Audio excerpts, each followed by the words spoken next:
జై శ్రీరామ్. 2025 ఢిల్లీ ఎలక్షన్స్లో బీజేపీ గెలుస్తుందని చెప్పడం జరిగింది.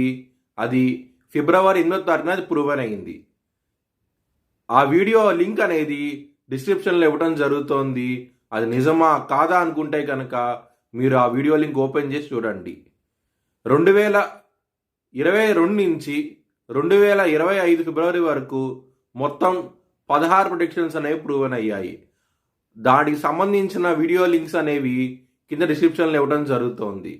మకర రాశికి అధిపతి శని. మకర రాశిలో ఉత్తరాషాఢ 2, 3, 4 పాదాలు, ధనిష్ట 1, 2 పాదాలు, శ్రవణం 4 పాదాలు ఉంటాయి. ఈ నక్షత్రం వాళ్ళందరికీ నేను చెప్పే మాస ఫలితాలు వర్తిస్తాయి. ఈ మాసంలో లగ్నాధిపతి అయిన శని 3వ స్థానంలో ఉన్నారు. చాలా మంచి ఫలితాలంటూ ఉంటాయి. ముఖ్యంగా మీకు గౌరవం అనేది అధికంగా ఉంటుంది. ఈ మాసంలో చాలా సంతోషంగా ఉంటారు. 7వ స్థానంలో కుజుడు నీచబడి ఉన్నాడు. బలం తక్కువగా ఉన్నది. కొంచెం జాగ్రత్తగా ఉండండి.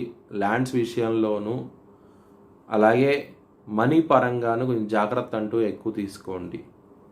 బుధుడు 3వ స్థానం నుంచి 4వ స్థానానికి రాబోతున్నారు.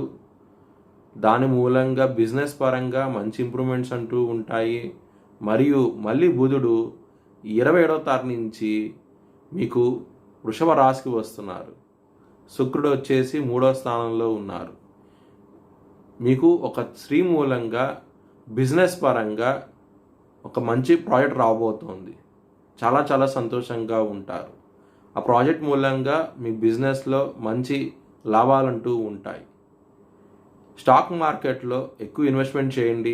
మే 18వ తారీఖు తర్వాత నుంచి రాహువు మీకు 2వ స్థానానికి రాబోతున్నారు. కేతువు వచ్చేసి 8వ స్థానానికి రాబోతున్నారు. రాహు 2వ స్థానంలో వచ్చినప్పుడు మీకు జాక్పాట్ లాంటివి కూడా చూస్తారు. ఈ మాసంలో మే 18వ తారీఖు తర్వాత నుంచి ఇన్వెస్ట్మెంట్ చేయండి. స్టాక్ మార్కెట్స్లో అలాగే మ్యూచువల్ ఫండ్స్లోనూ మీకు మంచి లాభాలుంటూ ఉంటాయి. హెల్త్ పరంగా కొంచెం జాగ్రత్తగా ఉండండి.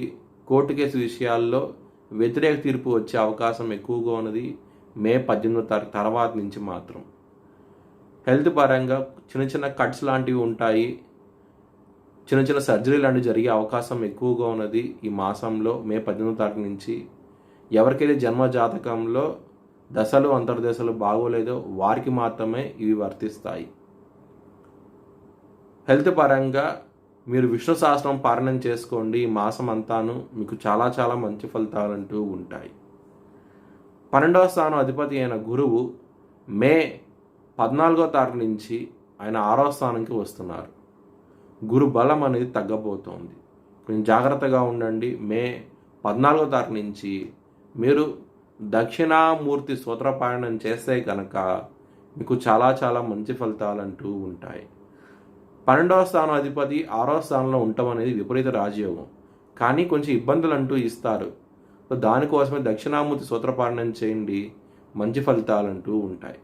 మీ భవిష్యత్ వివరాల కోసమై HLN జ్యోతిష్యాలయాన్ని సంప్రదించండి.